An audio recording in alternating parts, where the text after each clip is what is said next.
Assalamualaikum warahmatullahi wabarakatuh. Apa kabar teman-teman hebat? Alhamdulillah, mudah-mudahan kita tetap dalam keadaan kondisi sehat walafiat ya, dan tetap semangat. Oke, hari ini kita akan belajar tematik kembali dengan muatan pelajaran PPKN. Ya, hari ini kita akan belajar tentang hak dan kewajiban. Jadi seperti biasa, siapkan alat tulisnya dan juga keluarkan buku pena jilid 6, jilid 6A ya, masih jilid 6A karena kita masih tema 3. Oke, jangan lupa baca doa terlebih dahulu. Islam mengajarkan konsep hak dan kewajiban. Ajaran tentang hak dan kewajiban terdapat dalam Al-Quran dan hadis sebagai sumber utama pedoman hidup umat Islam. Selain hak, ada kewajiban sebagai penyeimbang atau penyelaras agar terjadi keharmonisan dalam kebersamaan. Dalam hidup, apalagi dalam hidup bermasyarakat, kita harus pandai-pandai dalam menjalankan kewajiban, baru kemudian kita mendapatkan hak. Rasulullah Shallallahu Alaihi Wasallam bersabda, tunaikanlah kewajibanmu dan mintalah kepada Allah untuk mendapatkan hakmu. Ini diriwayatkan oleh Bukhari dan Muslim. Yang pertama, kita akan mempelajari tentang hak. Apa sih hak itu? Ya, hak adalah sesuatu yang harus diperoleh setiap orang sejak lahir. Jadi, teman-teman, setiap orang tidak ada pembedaan, baik anak kecil, orang dewasa, ataupun lansia, bahkan bayi sekalipun, semuanya memiliki haknya masing-masing. Nah, penggunaan hak ini biasanya selalu dibarengi dengan pelaksanaan kewajiban. Penggunaan hak kita akan dibatasi oleh kewajiban kita untuk menjaga hak orang lain. Penggunaan hak juga tidak sama pada tiap orang, tergantung kepada orang itu, apakah ia mau menggunakannya atau tidak. Berbeda dengan kewajiban yang setiap kita harus melakukannya dengan penuh tanggung jawab. Nah, sekarang apa sih hak kita sebagai anak, baik hak kita di rumah, di sekolah, maupun di masyarakat? Lalu, apa yang dimaksud dengan menggunakan hak dengan penuh tanggung jawab? Oke, teman-teman silakan buka buku pena teman-teman, halaman 153. Contoh hak seorang anak. Hak seorang anak di rumah salah satunya adalah memperoleh makan makanan yang bergizi. Hak ini akan diperoleh anak tergantung kemampuan ekonomi keluarga. Jika ekonomi keluarga memadai, hak ini akan terpenuhi.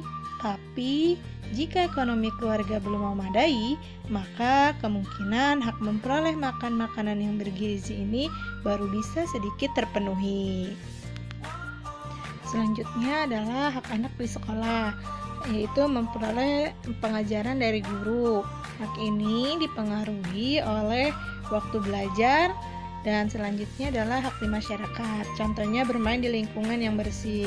Hak ini akan terpenuhi dipengaruhi oleh kesadaran masyarakat dalam menjaga kebersihan. Jika masyarakatnya memiliki kesadaran menjaga kebersihan, otomatis hak anak untuk mendapatkan atau untuk bermain di lingkungan yang bersih pun akan terpenuhi. Selanjutnya, teman-teman buka halaman 161. Nah, teman-teman, saat hak kita dapat terpenuhi, maka sudah seharusnya kita menggunakan hak kita dengan penuh rasa tanggung jawab, karena yang demikian akan memberikan manfaat bagi diri sendiri, orang lain, dan lingkungan. Sedangkan jika kita menggunakan hak dengan tidak bertanggung jawab, maka akan terjadi perpecahan dan perselisihan. Contoh, makan makanan sehat merupakan hak seorang anak di rumah. Nah, sang anak harus bertanggung jawab terhadap penggunaan haknya dengan cara mencuci piring kotor yang telah digunakan. Jika hal tersebut dilaksanakan, maka akan memberikan manfaat bagi diri sendiri dan orang lain. Apa manfaatnya? Yaitu rumah menjadi bersih dan nyaman untuk ditinggali. Tapi jika haknya tidak dilakukan dengan penuh tanggung jawab, maka yang terjadi adalah sebaliknya. Ingat ya teman-teman, kita harus menghargai hak orang lain dan laksanakan kewajiban kita jika ingin memperoleh hak kita. Sekarang, apa sih kewajiban itu, teman-teman? Kewajiban adalah sesuatu yang harus dilakukan dengan penuh rasa tanggung jawab. Apa saja sih kewajiban kita? Mengapa kita harus melaksanakan kewajiban dengan penuh tanggung jawab? Sekarang kalian buka halaman 175 ya teman-teman. Nah, berikut adalah contoh-contoh kewajiban kita di rumah, di sekolah, dan di masyarakat. Sudahkah kalian melaksanakan kewajiban kalian? Ingat ya teman-teman, kewajiban-kewajiban tersebut harus kita laksanakan dengan tanggung jawab agar tidak ada hak orang lain yang dirugikan. Contoh, melaksanakan kewajiban dengan tanggung jawab, membuang sampah di tempatnya.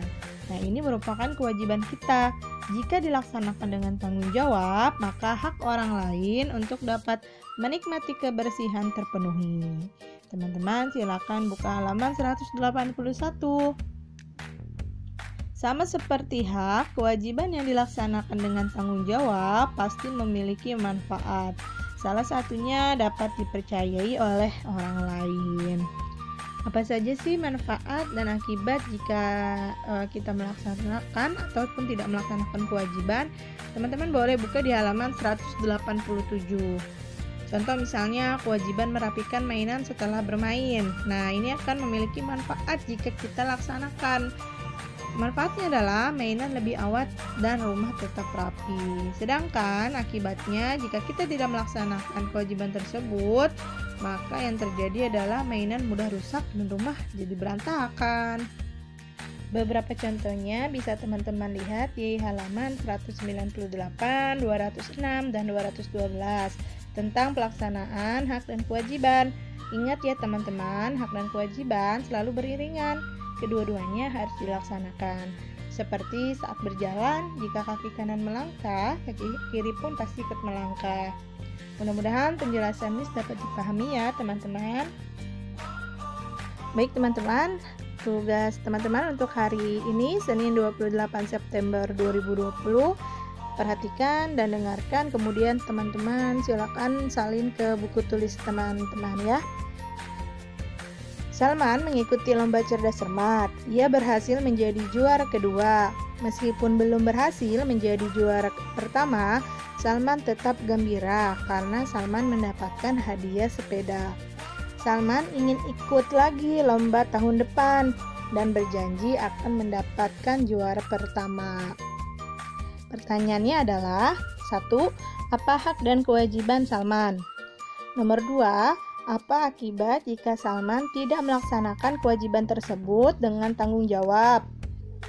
Yang ketiga, mengapa kita harus melaksanakan hak dan kewajiban dengan penuh tanggung jawab? Nah, itu tadi tugas untuk hari Senin. Tugas untuk hari Selasanya, teman-teman silakan perhatikan kembali.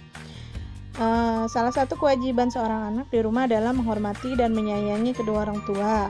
Berkaitan dengan hal tersebut, tugas teman-teman adalah peluk ayah atau bunda, kemudian ucapkan terima kasih karena sudah begitu sabar sekali mendampingi teman-teman selama BDR. Jangan lupa difoto, kemudian buat status di WhatsApp ayah, bunda, atau teman-teman ya. Jadi tugasnya itu, peluk ayah bunda, ucapkan terima kasih, difoto, jangan lupa difoto, terus jadikan status di WhatsApp ayah, bunda, atau teman-teman. Baik, terima kasih. Wassalamualaikum warahmatullahi wabarakatuh.